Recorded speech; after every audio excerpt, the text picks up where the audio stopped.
Welcome to Nonprofit New Jersey, where we talk about issues, ideas, and individuals impacting New Jersey's nonprofit sector. I'm David Gray. My guest today is Laurence Capo, the president and CEO of Young Audiences of New Jersey and Eastern Pennsylvania. Larry, thank you for being here. Thank you, David. Now, there are a number of things I want to talk to you about, but let's start with something that folks like you and I who have been involved in the arts for a while might take for granted, which is that it's important to have arts in schools. But Absolutely. Not everyone seems to believe that. Well, this is always a challenge, I think, since the beginning of time. How important the arts are in basic education. We particularly believe that it's essential, especially for the development of children's creative side, their souls, all of the things that make us a better human being. In fact, we're doing a capital campaign now called Build a Better Child Initiative, that the premise of which is without the arts in schools, we have a very uninspired workforce in the future. Well, I take it a step further. I was one of those kids who was not particularly interested in sports, but Yes. The one place where I actually learned that working in a group was better than working alone, or at least could be, was in choir. It was the one thing where being one of 100 made it incredible, whereas alone it wasn't as incredible. Whereas when they tried to get us to do teamwork in projects, all you learned was which kids were lazy. You didn't actually learn anything about working better together. Now, I guess kids in team sports may learn those same lessons, but a lot of us don't really take an interest in those things. Well, I think children do learn that in team sports, but equally, those people who are not inclined to sports, and myself included, look for other ways to belong and to be able to have that kind of collaborative experience.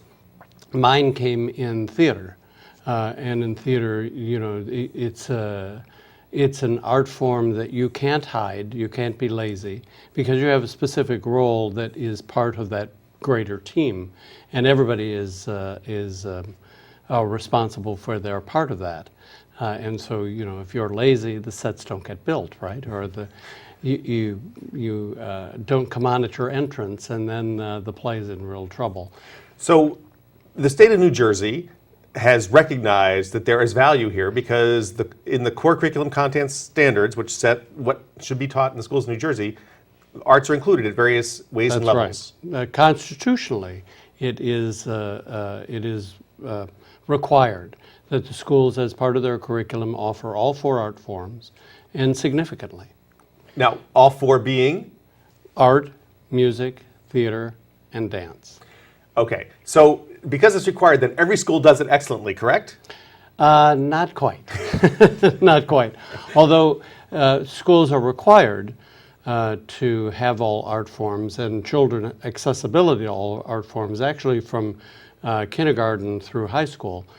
One would think that would be important and that schools would abide by the law. In fact, when we did a census in 2005, I believe it was, to look to see what was going on in schools with the arts. And at that time, 20% of the schools were not providing the constitutionally prescribed core standards. So 20% of public schools, private schools, or? We looked at all, public and private. So 20% of schools in New Jersey were not doing what the law said. Correct, and the result of that was 75,000 children in New Jersey were getting no arts whatsoever. Grades K to 12? K to 12, yes, K to 12. Okay, so 75,000 kids are not getting what the law prescribes. Correct. And the school's attitude about this is, too bad we don't have the money, or, we didn't know, or? In part, but part of it is, who's watching to make sure those schools are doing what they're supposed to be doing. The Department of Education, of course, reviews schools, but the depth of which that review comes is not as good as it could be. Now, the interesting thing is, that was a census project that we did in 2005. When we came out with the results, they were advertised broadly in the state. And each town, you as a parent could look to see where your town fit in the scoring that was done. We did another census in 2011, a follow-up. And the numbers changed dramatically. So although in the first census, 80% of the schools complied, now it's 97% of the schools. That's great news. So that 75,000 number went down to 21,000 children are not getting arts in the state as they should. So great improvement. The interesting thing about this second census, and it was done in 2011, which was not a great year. If you recall, the economy was very Less than bad, stellar. less than stellar. But even there, 97% of the schools now were teaching all 4 art forms in the schools. But student participation dropped, particularly in elementary school. So the school is offering something, but not requiring every student to be there. Correct. So that's particularly troubling now, and we're trying to research why that happened and how it happened and how to correct it. Now, when you say we, well. is this young audiences did this research, or No, Young Audience is part of an organization called the New Jersey Arts Education Partnership, and the census project came out of the partnership. And the partnership is made up of arts educators, nonprofit organizations like ours, and others that focus on arts education. So as a parent, if I'm interested, concerned, upset about this, is there some way that I can actively participate in the voice that's trying to change this? Well, certainly there are ways of doing that. I mean, one of the best things to do would be to go to the New Jersey Arts Education Partnership website and look at the census and the data, because you can look at your particular school or town and see how they're doing. If they're not doing well, then the best thing to do is for the parent to call the Board of Education or the superintendent and say, what's going on here? The next town over has a very high score. We have low scores, and why is that? Now, what was really interesting in the census project when we first did it, one would assume that the poorest performing areas would be economically challenged areas, Camden, Newark, Trenton, those communities that we know are challenged almost on every level. In fact, we found that was not the truth. That was not an indicator of success. And in one case, I won't tell you which community this is, but the worst performing community was a very wealthy community. Now, I get the impression, I live here in Princeton, my kids go to the Princeton Yes. Public Schools, that there's an expectation that the PTO, that private money is paying for a lot of extracurricular, they would call it. I mean, this should be curricular. Right. Now, I don't, my understanding is that the Princeton schools actually have, they're delivering what they're supposed to deliver. But having said that, there clearly is an expectation in wealthy communities that the parents could probably step up and aid in ways that poorer districts may not be expecting. Is that part of the dynamic that limits what's going on? No, not necessarily. I mean, the PTA, PTOs play a very important part. In fact, when you look at the census, about 25% of the money for arts programs in the school come from PTA, PTOs. I mean, that's huge. That's a huge influence. However, I'd be very careful about that word extracurricular, because the arts are curricular. Right. The extracurricular things may be paying for, PTAs, PTOs, paying for organizations like mine who bring professional artists in the schools to do performances or workshops or residencies where the kids actually work hands-on. But this is above and beyond what the curriculum requires they should be doing anyway. Absolutely correct. Absolutely correct. So let's talk about what Young Audiences does. I would love to. I thought you'd never ask. No, I was going to get there. So we parents put some money into a pot, and we think we should get our kids exposed to some real professional art. Correct. We call you, and what happens? Well, we provide, as I said, programming that goes into the school. So one of our mottos in our catalog, for example, is no buses required.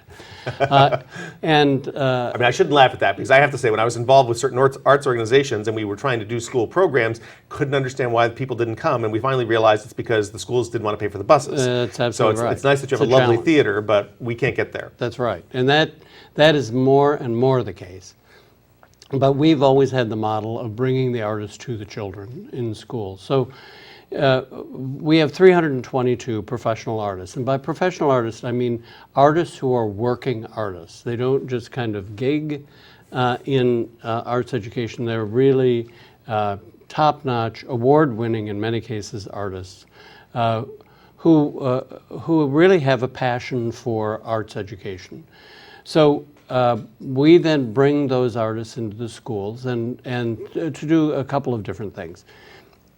Often, and this is the way Young Audiences started out 60 years ago. Young Audiences is a national organization. So 60 years ago in Baltimore, the real premise was to bring classical music into the schools.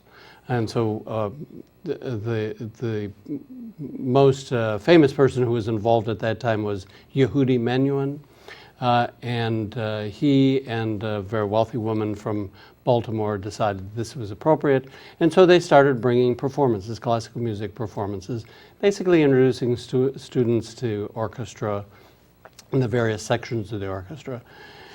Now, fast forward to 2013, we have 31 affiliates across the country who provide all art forms. So we do digital art, we do the art, music, theater, dance, and literary arts. So these 300 plus artists are not necessarily all on your payroll every day. They have their own either organizations and their own work. Correct. They're independent contractors. So, but we manage to get them into the schools, and we have a great system. So Young Audiences New Jersey and Eastern Pennsylvania is in about 700 schools a year, doing around 4,000 programs. So, and again, those include assembly programs, which are performances for the entire school. And then, in addition to that, we do workshops and residencies where the artist goes in and works literally with a classroom to design their own art, or develop their own art. So it gives the students that experience of the creative process. The third thing that we do is teacher professional development, where we help teachers understand the value of the arts in their classroom, not just to teach art, but to teach other subject matter. And I'll give you an example of that in a while. And then the fourth thing that we specialize in are family events. So we have a program called Family Arts and Creativity, where parents and children come together and create art together. So those are the basic kind of programs that we do. Okay. Now, I'm going to let you do something we don't often do, but this isn't cheap or free for you guys to run, and obviously you need to subsidize it as well. And you have a car raffle coming up. We do have a car raffle so coming please, shamelessly promote. So, well, we are not for profit, and so we raise about half of our budget through contributed income, and that money goes to support schools that are financially challenged. So if my school can't afford to pay retail for your programs, but we still want the program, you might be able to help us out. Well, and we have several grant programs, including we got a very large grant from Target to do work in about 10 schools in the state, where we do a year's worth of programming. We have an amazing program in Trenton, which we call Adopt a School, where we've gone to corporations in the area and asked them to adopt a school, much like they would adopt a sports team, to adopt a school to do arts programming there. So we started that 4 or 5 years ago with 5 schools. When they adopt the Little League team, they get to put Target on the uniform. When the artists go into the schools, do they have Target on there? No. Well, actually, they all have banners. Oh, okay. So when a school wins the Target scholarship, We do put a large banner Okay. that's young audiences and target. But you still need to raise money outside of the We corporations. do. And so we have, we were very lucky this year to have a friend of ours donate a brand new Honda Accord Sport, which is the upgraded Honda Accord. And we're selling raffle tickets. And the drawing is going to be June 29th. There are a limited number of tickets available. 1,000 at the most will be sold.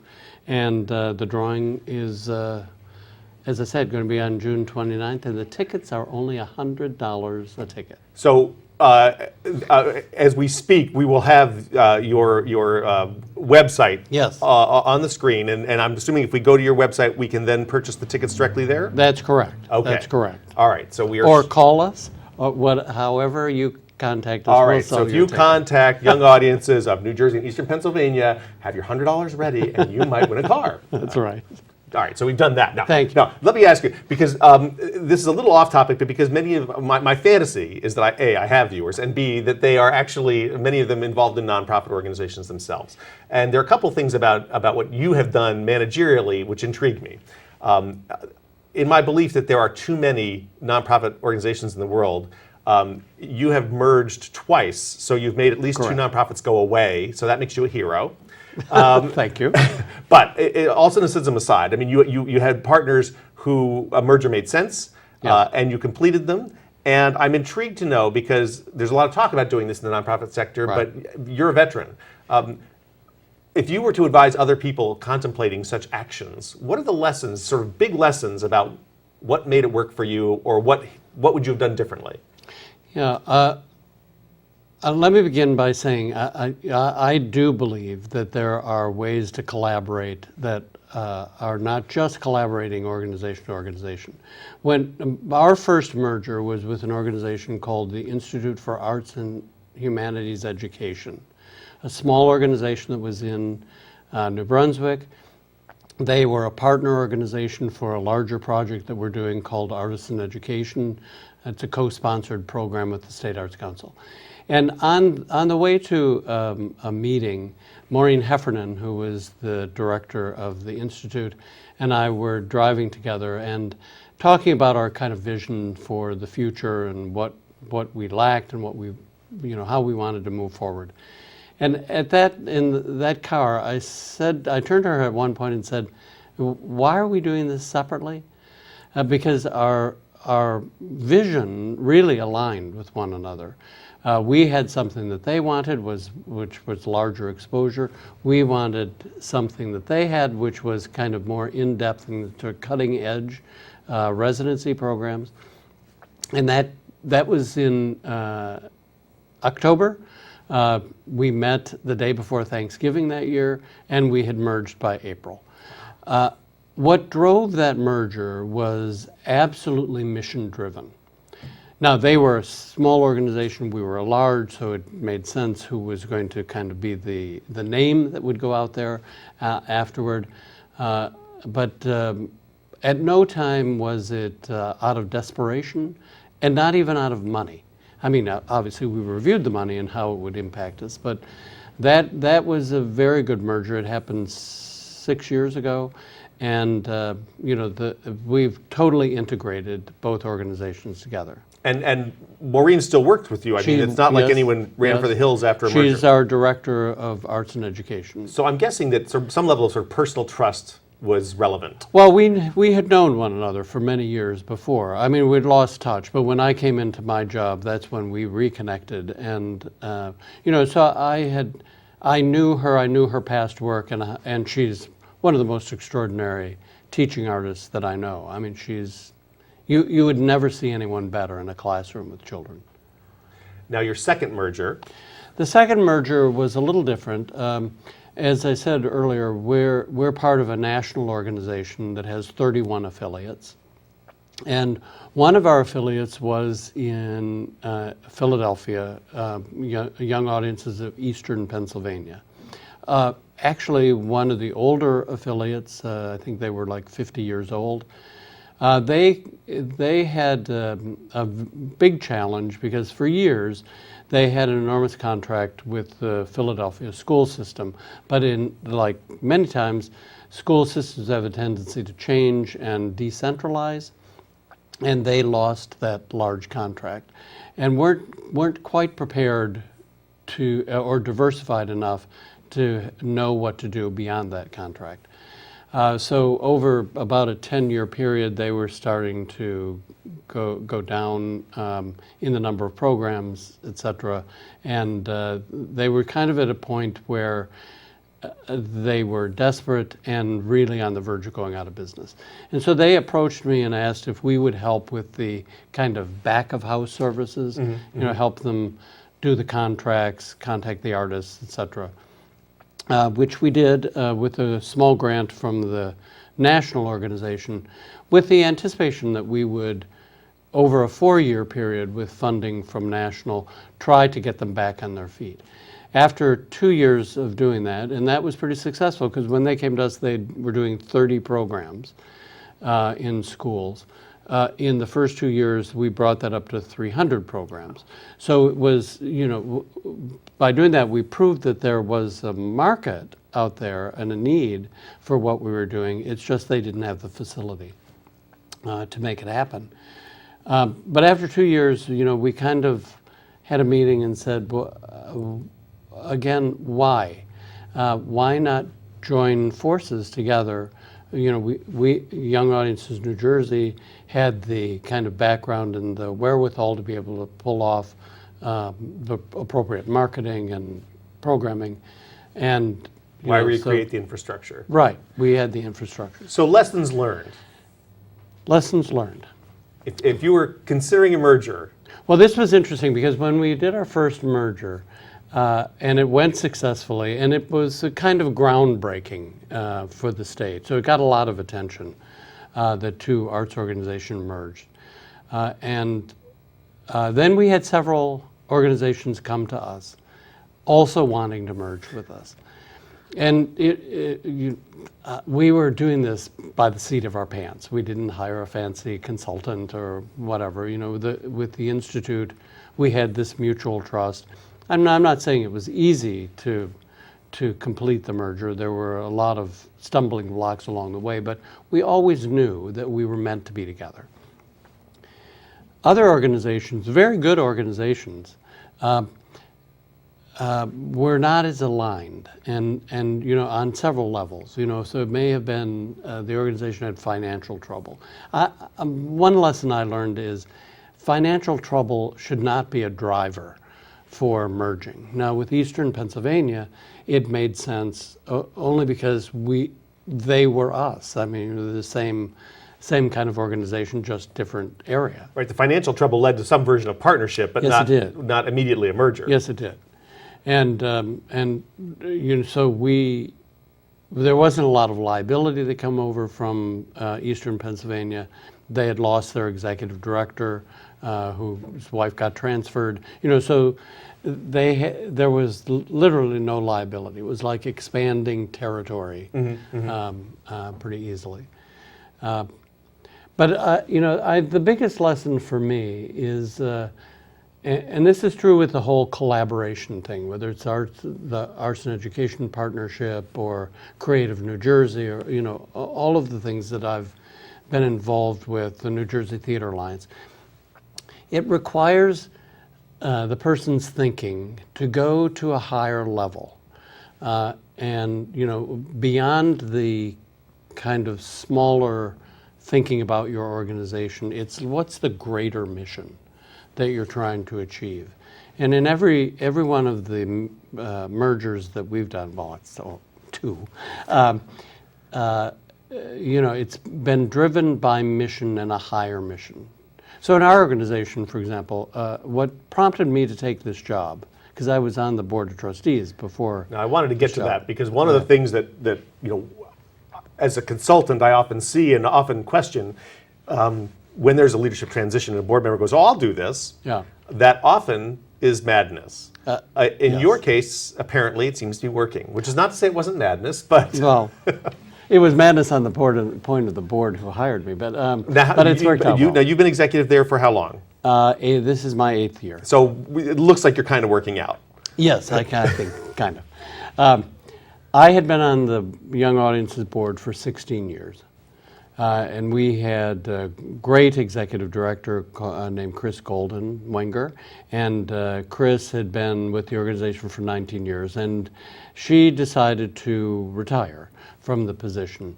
And so Chris and the board president, Marilyn Grounds, at that time, came to me and asked if I would head the search committee to hire a new executive director. I actually that night, I agreed, and that night I went home and I couldn't sleep because I kept thinking, this is a job I'd really be interested in. So the next day I called Marilyn and said, I think I might be interested in applying. So I have to decline being the search. Although that would have streamlined the process. It would have. And she was kind of surprised that I was interested. But my background, I began my work life teaching art in the elementary school because I have a dual degree in art and theater. And so this is sort of a full circle to me. But what really made me want the job was a retreat that we had just before that time, where we were looking at what's the next step for a great organization. Which I think every organization needs to ponder this kind of stuff periodically. And the next step, we came to a conclusion that day that our goal was to reach every child with quality arts education. But at the same time, we recognized that we could not do it alone. So that idea of how do you find partners or help partners get to that kind of quality level of delivery became very intriguing to me. And since then, you asked about the mergers. I think because of that one-day meeting with the board and staff, it opened us up to thinking differently about the organization. It's no longer were we worried about territoriality or competition. We instead were looking at reaching a big mission. And so that did lead to being open to mergers, to partnerships with a lot of organizations and we've made a big difference in it. And, I think the view of young audiences has expanded in the state because of it. Because we're, even our biggest competitor in the state, we work very closely with them because there are 1.3 million kids in New Jersey alone, not even counting Eastern Pennsylvania. So there are a lot. I don't have to worry about, them getting more schools than I am. It's really about the kids. Well, that's a perfect place to end. Larry Capo is the president and CEO of Young Audiences of New Jersey and Eastern Pennsylvania. My guest today. Thank you for being here, Larry. Thank you, David. I'm David Gray for Nonprofit New Jersey. Don't forget, we're on Facebook at Nonprofit NJ. We're on Twitter at Nonprofit NJ. Or you can go to nonprofitnj.com and see past episodes with riveting topics like donor-advised funds. All right, thank you very much. I'm David Gray for Nonprofit New Jersey.